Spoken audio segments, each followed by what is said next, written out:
भारत की सांस्कृतिक धरोहर उसका अलंकार है और हमारे देश की सांस्कृतिक और कलात्मक परंपराओं की जड़ें काफी गहराई तक धंसी हुई हैं। अलबेले हाथों का हुनर इन जड़ों को पल्लवित और पोषित कर रहा है और आज इन्हीं जड़ों की तलाश है हमें भदोही में, भदोही के धागों के ताने बाने में। आज भदोही भारत के सबसे बड़े कालीन निर्माण में जुटे क्षेत्रों में से एक है, इसीलिए तो इसे कारपेट सिटी भी कहा जाता है। माना जाता है कि कालीनों की बुनाई का काम 16वीं सदी से चल रहा है, जब कुछ ईरानी बुनकर भदोही मिर्जापुर क्षेत्र के माधो सिंह गांव में किसी यात्रा के बीच रुके थे और उन्होंने यहाँ खड्डियों की स्थापना की थी। ईरान का सबसे बढ़िया माना जाता है क्वालिटी में, मतलब इंडिया से भी ओवर क्वालिटी, लेकिन जो उससे लोअर क्वालिटी का है इंडिया ज़्यादा प्रोडक्शन दे पा रहा है। अभी उतना ईरान और पाकिस्तान प्रोडक्शन नहीं दे पा रहे हैं। विस्तार हो गया ना सेंटर का, जैसे कि अपने अब मिर्ज़ापुर भदोही में काम नहीं हो रहा है, आपके शाहजहाँपुर में काम हो रहा है, हरदोई में काम हो रहा है, जयपुर में काम हो रहा है, आगरा में काम हो रहा है, गाज़ियाबाद में काम हो रहा है, मेरठ में काम हो रहा है। ये क्षेत्र बढ़ गए हैं, वीविंग का जो निकालते केंद्र हैं वो अलग अलग हो गए हैं। देखिए एक तो नॉटेड हो गया मेन, एक पंजा दरी है, एक शटल दरी है, एक आजकल टफ्टेड सबसे ज़्यादा बन रहा है, वो मशीन मेड भी बन रहा है और हैंडमेड भी बन रहा है। हैंड नॉटेड जो है मेन वेराइटी वही है, मेन क्वालिटी इंडिया की चीफ एंड बेस्ट क्वालिटी है। अभी तक जो सारे विदेशी जो मार्केट वाले हैं कंपटीशन करना चाहते हैं इंडिया से, वो मात नहीं दे पाए हैं इंडिया को। हिस्ट्री अगर प्रॉपरली इसको अगर स्टडी किया जाएगा तो कारपेट का हिस्ट्री है 7000 BC। जहाँ तक इंडिया में कारपेट बुनने का सवाल है, बिजनेस करने का सवाल है, ये भी 200-300 साल का हिस्ट्री है। और जो मैं रिकॉर्ड देखा है 1925 ऑनवर्ड्स कारपेट का प्रचार, एक्सपोर्ट, ये सब ग्रेजुअली चालू हुआ। अब बढ़ते बढ़ते बढ़ते आज के दिन में there are several thousand exporters and export turnover आज का दिन में 8000 करोड़ क्रॉस कर दिया। कैसे कारपेट को इकोनॉमिक बनाने जाए और कैसे कारपेट के अंदर और फंक्शनल प्रॉपर्टी आए, टेक्नोलॉजी बनाने जाए, ये टेक्नोलॉजी एंड इकोनॉमी और इधर आर्ट एंड क्राफ्ट मतलब AC और टेक्नोलॉजी इकोनॉमी, ये दोनों इंजिन का तरह हम देखते हैं, ये दोनों को कंबाइन हो रहा है।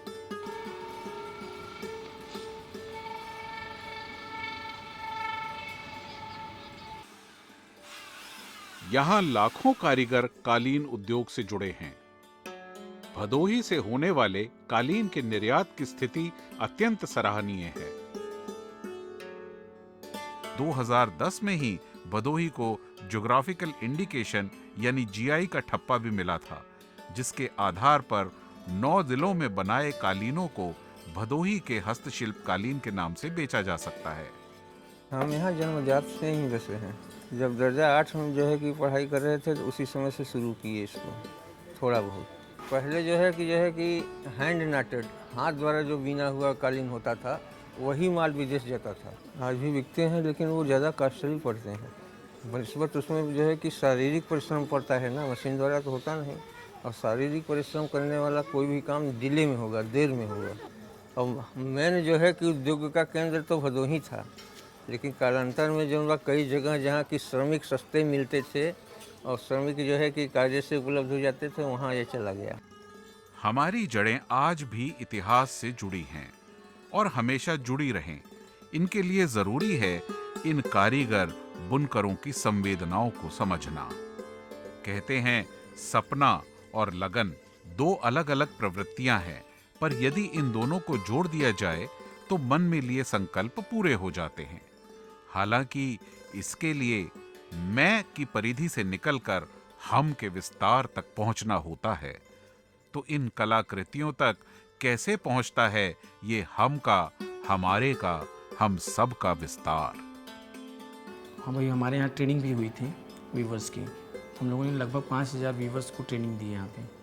ये बड़ा अच्छा रिस्पांस भी रहा है। जो वीवर्स हैं, कुछ नए लोगों को हम लोग को सिखाए हैं, वो इस बिज़नेस में आए हैं, लेकिन 100 अगर हमने सिखाया है तो 25 ही आए हैं। जो बेसिकली एक्सपोर्ट होता है, हम इंडिया के लोगों से कहते हैं कि वो अब इस ट्रेंड को अपने यहाँ भी लागू करें। और इसको बीनने वाले टफ्टिंग मशीन होती है, उससे इसको बुनते हैं। बुनने के बाद जब बुनाई हो जाता है, कपड़े में बुना जाता है। कपड़े में खड्डी रहती है, उसको टानते हैं, कपड़ा टान करके और नक्शा देख करके उसको बुनते हैं। बुनने के बाद तो फिर कंपनी आता है, तो कंपनी अपना मालिक इसको जो है देखते हैं कि हमारा सही बीना गया है कि नहीं। इसके बाद कंपनी के मालिक जो हैं इसको धुलाई कराते हैं। धुलाई कराने के बाद तब इस पर जो है टेस्टिंग होता है, कपड़ा थर्ड पैकिंग होता है। इसे थर्ड पैकिंग करने के बाद तब इसका जो है मशीन से क्लिप किया जाता है। क्लिप करने के बाद अब ये निवार वार पट्टा उट्टा को लगाया जाता है। इसके बाद तब हम लोगों के पास आता है, तो हम लोग इसको जो है जहाँ को टपका छूटा रहता है उसको लगाने जो लगाता है वो लगाते हैं। जैसे हम इसको फिनिशिंग करते हैं, क्या खराबी है क्या नहीं है देखते हैं, उसको हम अपना कैंची से निकालते हैं कि ताकि बैठने पर गड़ने न पावे। तो जब बाहर लोग आते हैं तो इसको अगर चॉइस उनको रहता है तो चॉइस कर लेते हैं, तो पैकिंग किया जाता है। दुकान पर बजाज कपड़ा रखा हुआ है, सर्वेंट लोग दिखा रहे हैं, वो तो पसंद ग्राहक के ऊपर है पसंद करने का। अब मैं क्या बता सकता हूँ कि चॉइस है कि नहीं है, कि अच्छा जीरा कर रहे हैं साहब। प्रकृति के थपेड़ों से बचते हुए ये कालीन हम तक पहुंचते हैं गांव, कस्बों, शहरों और महानगरों से होते हुए।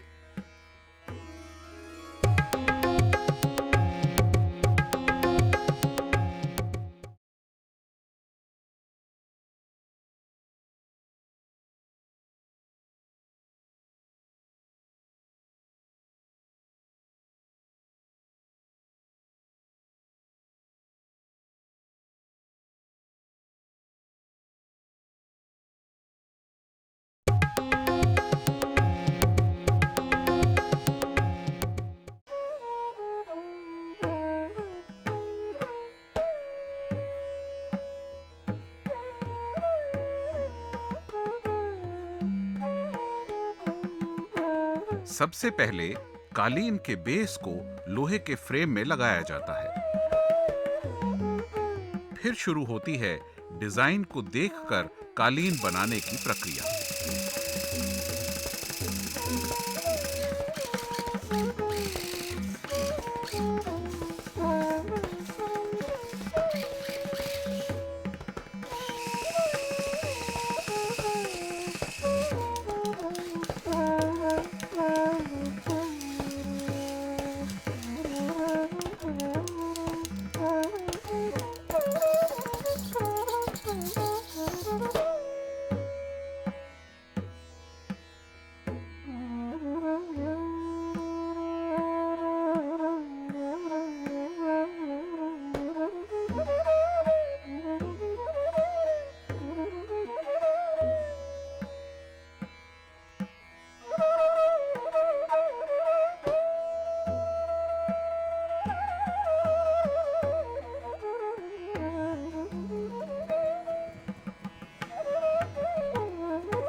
कालीन को बनाना ही काफी नहीं है, जरूरी है उसका निखार भी सामने आए, जो संभव होता है उसकी फिनिशिंग से।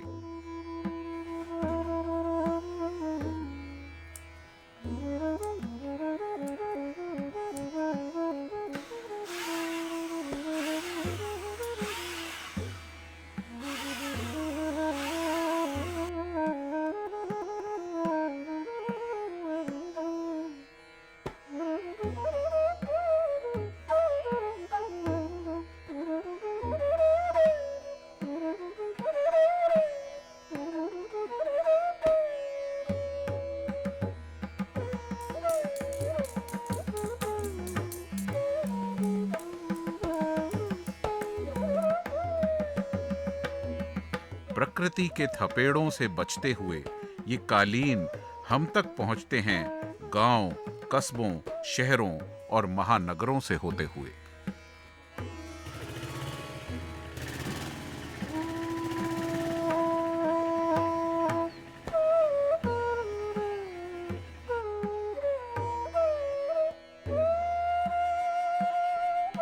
कभी कभी खुशियां और संतुष्टि पाने के लिए इन्हें बांटना भी पड़ता है। तभी तो खुद तो चाहे मुस्कुराहट नसीब ना हो, पर हर लब पर उसकी तमन्ना होती है। जरूरी नहीं कि इन हाथ के हुनरमंदों को इस काम में कितना नफा नुकसान हुआ इसका गणित सही ही हो, पर इनके जीवन में झांकने से एहसास होता है कि संतुष्टि और खुशी का आसमान तो बहुत लचीला होता है। कालीन बिन रहे हैं, दोनों काम करते थे, पेंटिंग भी करते हैं। वहाँ पढ़ा नहीं हूँ, पढ़े नहीं हैं, इसलिए कोई काम नहीं करते थे। हम तो खाली बनाते हैं और नहीं है, जानकारी नहीं है। बस रोटी दाल चल रहा है, सब्जी चल रहा है, बस वो कोई चीज़ बन नहीं रहा है। तब ने दूसरा काम करते हैं। हम यहाँ पर सूत चारा कर रहे हैं, जैसे फिंसिंग, कारपेट फिंसिंग। हम तो सन 70 से कर रहे थे, 3 साल किए। इसके बाद हमारा जजी कोर्ट में नौकरी लग गया सरकारी। वो पुकार करने वाला सिविल कोर्ट में जो है चपरासी लोग पुकार नहीं करते हैं पट्टा लगा करके, वही कर रहे थे। 2010 में रिटायर हो गए, तो वहाँ करके अपना फिर कर रहे, बैठे ऊब गए थे। अब वृद्धा हो चुके हैं, जिस दिन तक मालिक के शरण में बंधा है तय दिन तक रहेंगे। इसके बाद जो होगा सो होगा। पसंद है तभी तो कर रहे हैं। सबसे बड़ा चीज़ भोजन पसंद होता है, पेट जब जलता है तो हर काम पसंद होता है। अब बेहतर हो या न हो, जब वहाँ से 2010 में रिटायर हो गए तो फिर तो गवर्नमेंट लेगा नहीं। अब भोजन तो डेली चाहेगा। आज उत्पादन के लिए मनुष्य के नाजुक हाथों की जगह मशीनों ने ले ली है।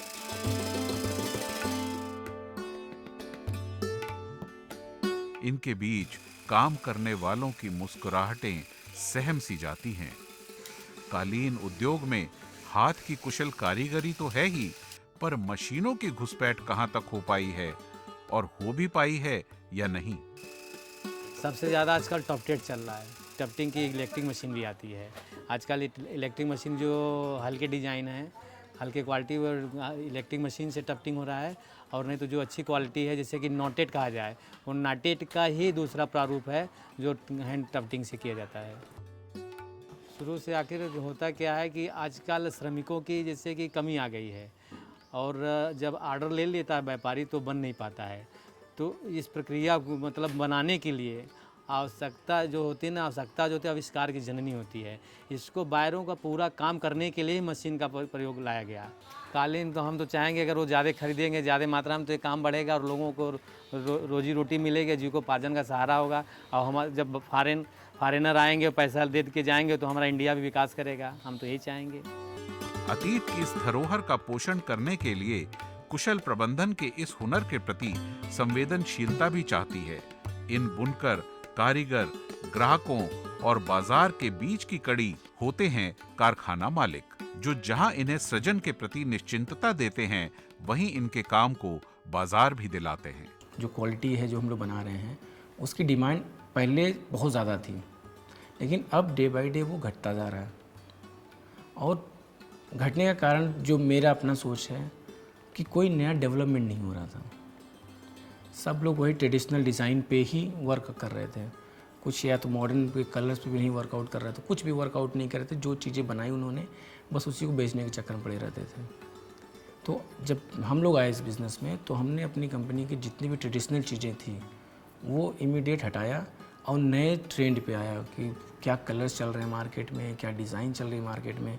तो इसलिए मैं अपनी कंपनी को फिर से ग्रो अप किया, जो कि 2007 तक वो ऑलमोस्ट फिनिश हो चुकी थी। टेक्निकल में कोई चेंजेस नहीं आई हैं। कलर्स और डिज़ाइन पे बहुत ज़्यादा वर्कआउट किया गया है। जो पहले डिज़ाइन चलती थी, अब बायर्स वो लेते नहीं हैं। कि वो आते हैं कंपनी में, घुसा नहीं, उन्होंने पूछता है आपने नया क्या बनाया है, व्हाट इज़ न्यू। ओल्ड तो चल रहा है, नया क्या बनाया जो मैं इंट्रोड्यूस करूँ। इसलिए हम लोग टाइम टू टाइम ज़्यादा के बायर से मिलते हैं। बायर से मिलने के बाद उनकी राय लेते हैं। राय लेने के बाद उसको हम यहाँ आके इम्प्लीमेंट करते हैं, उसकी सैम्पलिंग करते हैं। सैम्पलिंग करने के बाद हम उनको भेजते हैं, फिर उस पर वर्कआउट करते हैं वो, तब उस पर ऑर्डर क्लिक करते हैं।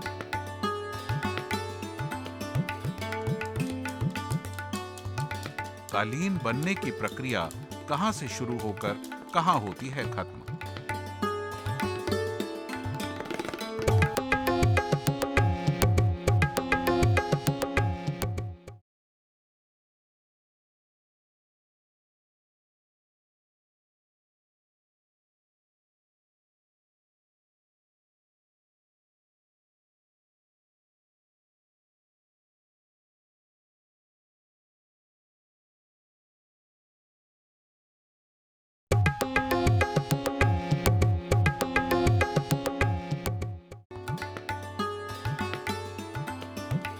कालीन बनने की प्रक्रिया कहां से शुरू होकर कहां होती है खत्म। एक धागे से शुरू हुआ कालीन का सफर यहीं खत्म नहीं हो सकता जब तक कि उसे देश विदेश में ग्राहकों तक न पहुंचाया जाए। 17% जब एक्सपोर्ट टर्नओवर बढ़ा है और लास्ट ईयर भी बढ़ा है, ऐसा करके लास्ट 5 साल से जो ग्रेजुअल इसका जो ट्रेंड है, ये ट्रेंड में हमको लग रहा है दैट इन इंडस्ट्री का तो फ्यूचर है। हमारा भारतवर्ष का अगर श्रोता अगर 120 करोड़ है, 120 करोड़ आदमी अगर एक एक कारपेट ले लेंगे तो एक बहुत बड़ा टर्नओवर हो जाएगा। घंटों, दिनों, हफ्तों और महीनों की मेहनत और लगन से बनता है एक कालीन। कुछ बोलता सा, कुछ समझता सा, पर हमारे पैरों को वो मखमली एहसास देने वाले उस कालीन बुनकर के पैर कितनी रातें और कितने दिन सिर्फ मुड़े रहे। भदोही के कालीन उद्योग में भारत के और हिस्सों से भी लोग रोजगार की खोज में हाथों की कारीगरी से जुड़े हैं। हमारा घर झारखंड का गढ़वा जिला, अभी तो कर रहे हैं यही कालीन के काम। हमारा करीब 15 साल करते होते हैं, आते हैं 1-2 महीने रहते हैं, उसके बाद चला जाते हैं। वहाँ सेटरिंग के काम करते हैं, वो बिल्डिंग वाला। हाँ, कुछ मान लीजिए कि 1000-2000 रुपये महीना में बच जाता है तो भेज देते हैं। देखिए गर्मी के लिए जैसे कि अब धूप आने लगा, धूप के मौसम हो गया तो ये काम ठीक हो गया, और नहीं तो ठंडी के मौसम है तो बिल्डिंग के काम ठीक है। ऐसे गर्मी घाम के लिए ठीक होता है, मतलब कहीं शीत पड़ना है, ना घाम लगना है, ना कुछ करना है, एगो आराम का काम है यही है। मतलब अपना शरीर का सुरक्षित हमें रहना है।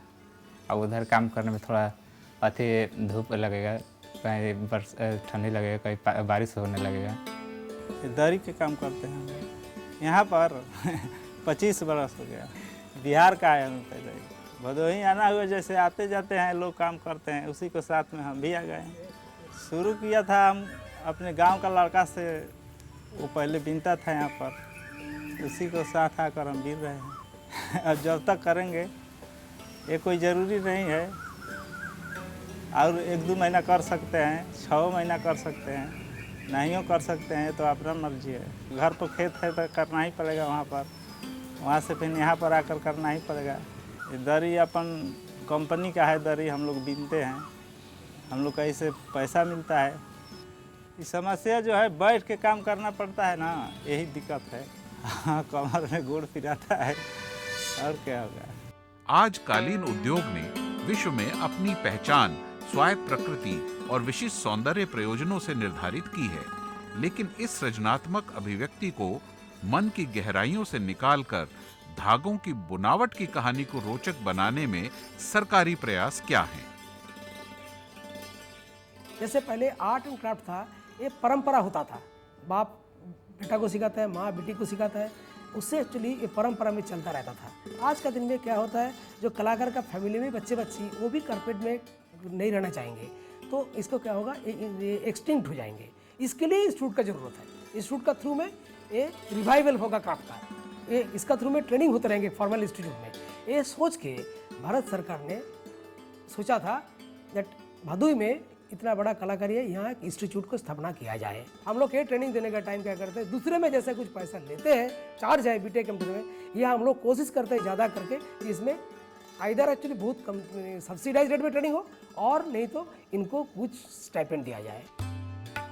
ये सरकारी प्रयास सिर्फ आंकड़ों और कागजों में ही है, या वहां से निकलकर इन बुनकरों तक पहुंचते भी हैं, और फिर पहुंचकर किस तरह का आश्वासन देते हैं, और क्या उससे ये आश्वस्त हो भी पाते हैं?